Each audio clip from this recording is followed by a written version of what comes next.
Perkenalkan, nama saya Marlina Sari Borus Tompul, PDP 109, Kelompok C, Kabupaten Deli Serdang. Adapun materi yang saya bahas hari ini adalah mengevaluasi perang melawan penjajahan kolonial Hindia Belanda.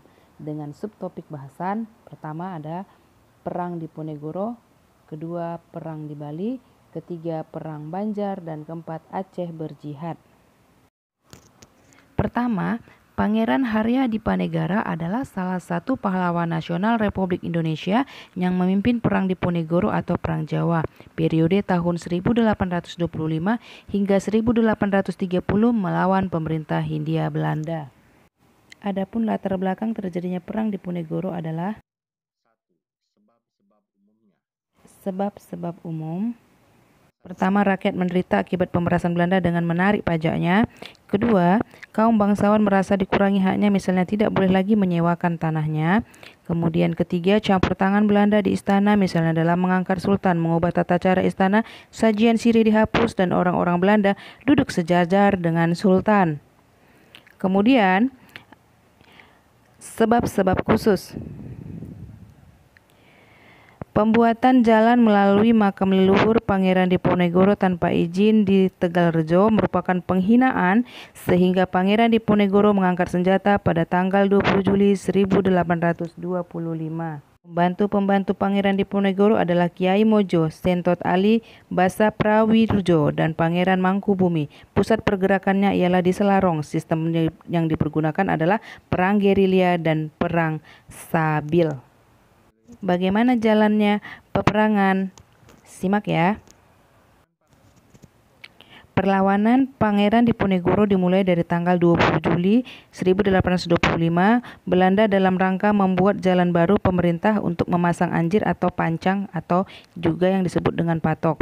Kemudian secara sengaja memasang anjir ini melewati pekarangan milik Pangeran Diponegoro di Tegalrejo tanpa izin. Pangeran Diponegoro memerintahkan rakyat untuk mencabut anjir tersebut. Berawal dari insiden anjir inilah meletus Perang Diponegoro.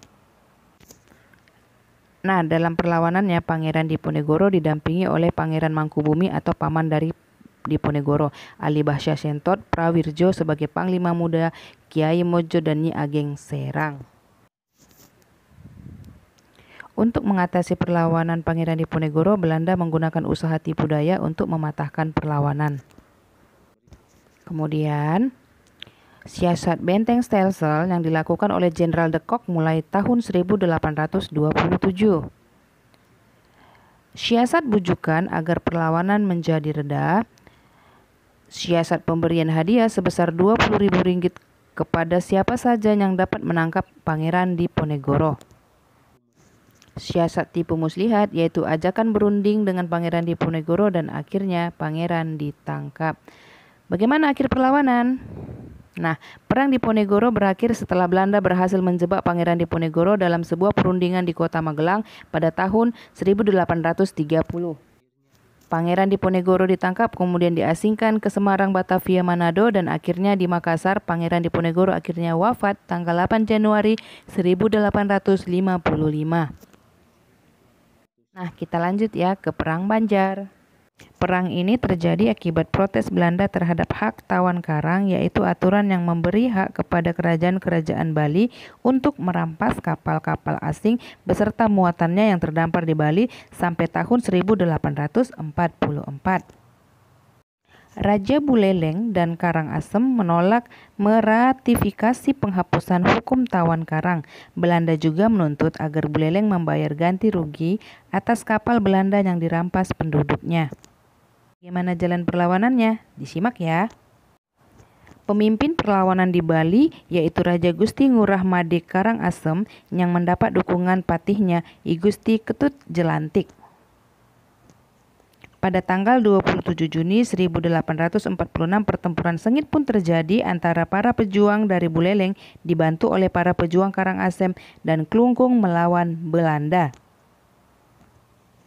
Pada tahun 1847 saat ada kapal-kapal terdampar di pantai Kusumba Klungkung, tetap dirampas oleh kerajaan. Sudah tentu hal ini menimbulkan amarah dari Belanda. Belanda akhirnya mengeluarkan ultimatum agar raja-raja Buleleng, Klungkung, dan Karangasem mematuhi melaksanakan isi perjanjian yang telah ditandatangani.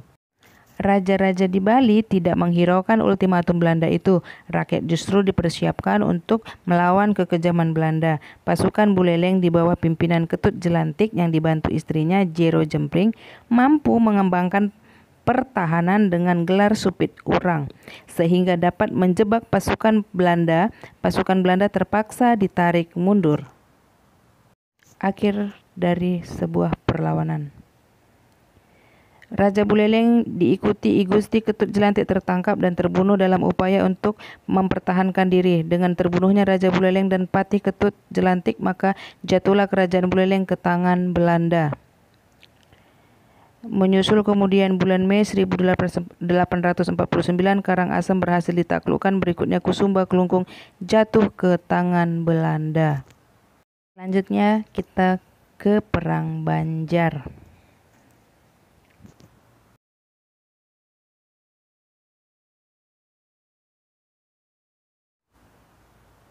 Perang Banjar adalah perang perlawanan terhadap Belanda yang berlangsung antara tahun 1859 dan 1905 yang terjadi di Kesultanan Banjar yang meliputi wilayah Provinsi Kalimantan Selatan dan Kalimantan Tengah.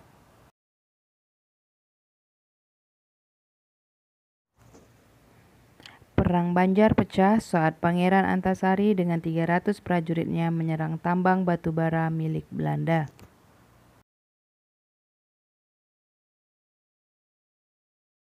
Selanjutnya, peperangan demi peperangan dikomandoi Pangeran Antasari dan Pangeran Hidayatullah di seluruh wilayah Kerajaan Banjar.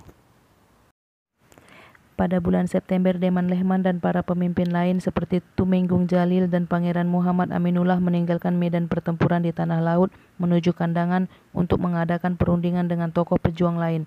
Dalam pertemuan di Kandangan itu menghasilkan kesepakatan yang intinya para pemimpin pejuang Perang Banjar menolak tawaran perundingan dengan Belanda dengan merumuskan beberapa siasat perlawanan sebagai berikut. Pertama, pemusatan kekuatan perlawanan di daerah Amuntai. Kedua, memperkuat pertahanan di Tanah Laut, Martapura, Rantau, dan Kandangan. Ketiga, Pangeran Antasari memperkuat pertahanan di Dusun Atas. Dan yang keempat, mengusahakan tambahan senjata. Selanjutnya, pertempuran yang berkecamuk makin sengit antara pasukan Pangeran Antasari dengan pasukan Belanda. Pasukan Belanda yang ditopang oleh bala bantuan dari Batavia dan persenjataan modern akhirnya berhasil mendesak terus pasukan Pangeran Antasari, dan akhirnya Pangeran Antasari memindahkan pusat benteng pertahanan di Muara Tawe. Kemudian, Pangeran Hidayat tertangkap oleh Belanda dan Pangeran Antasari juga gugur dalam salah satu pertempuran melawan Belanda. Pada Oktober 1862 dalam usia 75 tahun berakhirlah Perang Banjar Dayak melawan Belanda. Selanjutnya kita masuk ke Aceh Berjihad. Perang Aceh atau Aceh Berjihad, mati syahid atau menang. Sejak dahulu kala, kedudukan Aceh sangat strategis. Belanda sudah lama mengincarnya, namun Sultan Aceh tidak pernah membiarkan hal itu terjadi. Perkembangan politik yang semakin menohok Kesultanan Aceh adalah ditandatanganinya Traktat Sumatera antara Belanda dengan Inggris pada tanggal 2 November 1871. Isi Traktat Sumatera ini antara lain, Inggris memberi kebebasan kepada Belanda untuk memperluas daerah kekuasaannya di seluruh Sumatera. Hal ini jelas merupakan ancaman bagi Kesultanan Aceh. Dalam posisi yang terus terancam, Aceh berusaha mencari sekutu dengan negara-negara lain seperti Turki, Italia, bahkan juga melakukan kontak hubungan dengan Amerika Serikat. Aceh kemudian tahun 1873 mengirim utusan yakni Habib Abdurrahman pergi ke Turki untuk meminta bantuan senjata. Pada tanggal 9 Desember 1873, Belanda melakukan agresi atau serangan yang kedua. Serangan ini dipimpin oleh J. van Swieten. Pertempuran sengit terjadi istana dan juga terjadi di Masjid Raya Baitur Rahman. Para pejuang Aceh harus mempertahankan masjid dari serangan Belanda yang bertubi-tubi. Masjid terus dihujani peluru. Dan kemudian pada tanggal 6 Januari 1874 masjid itu dibakar. Para pejuang dan ulama kemudian meninggalkan masjid. Tentara Belanda kemudian menuju istana.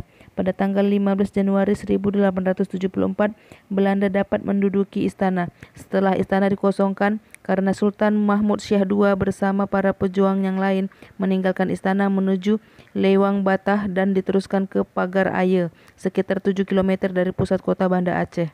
Tetapi pada tanggal 28 Januari 1874, Sultan meninggal karena wabah kolera.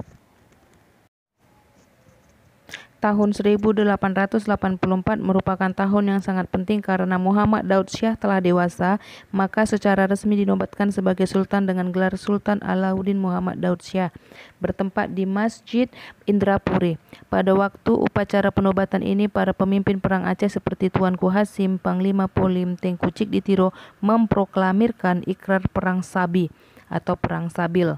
Perang Sabil merupakan perang melawan Kapi Belanda atau kafir Belanda, perang suci untuk membela agama, perang untuk mempertahankan tanah air, perang jihad untuk melawan kezaliman di muka bumi. Setelah penobatan itu, mengingat keamanan istana Indrapuri dipindahkan ke Keumala di daerah Pidi sekitar 25 km sebelah selatan kota Pidi. Dari istana Keumala inilah semangat perang Sabil digelorakan. Dengan digelorakannya Perang Sabil, perlawanan rakyat Aceh semakin meluas, apalagi dengan seruan Sultan Daud Syah yang menyerukan gerakan amal untuk membiayai perang. Setelah menambah semangat para pejuang Aceh, Cik Ditiro mengobarkan perlawanan di Sigli dan Pidi. Di Aceh bagian barat tampil Teuku Umar beserta istrinya Cut Nyadin. Pertempuran sengit terjadi di Meulaboh. Beberapa pos pertahanan Belanda berhasil direbut oleh pasukan Teuku Umar. Pasukan Aceh dengan semangat jihadnya telah menambah kekuatan untuk melawan Belanda. Belanda mulai kewalahan di berbagai medan perang pertempuran. Belanda mulai menerapkan strategi baru yang dikenal dengan konsentrasi Stelsel atau Stelsel konsentrasi. Snok Hargronje menyimpulkan bahwa para pejuang Aceh itu sulit dikalahkan karena disemangati oleh semangat jihad dengan tali ukhuwah Islamiyahnya. Oleh karena itu, Snok Hargronje mengusulkan beberapa cara untuk melawan para pejuang Aceh. Beberapa usulan antara lain, perlu memecah belah persatuan dan kekuatan masyarakat Aceh, kemudian menghadapi kaum ulama fanatik dalam memimpin perlawanan harus dengan kekerasan, yaitu dengan kekuatan senjata.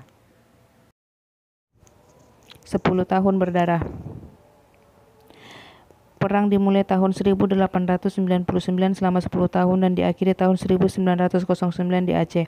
Perang ini disebut masa 10 tahun berdarah. Karena tekanan yang terus-menerus, Januari 1903 Sultan Muhammad Daud Syah terpaksa menyerah. Cara licik ini berhasil dan digunakan untuk mematahkan perlawanan Panglima Polem. Tanggal 6 September Panglima Polem menyerah. Tahun 1906 Cut Nyadin ditangkap dan diasingkan ke Sumatera. Sedangkan pada tahun 1911 Tengku Maat Trio berhasil ditembak mati. Nah, Perang Aceh berakhir pada tahun 1912. Terima kasih telah menyaksikan video ini.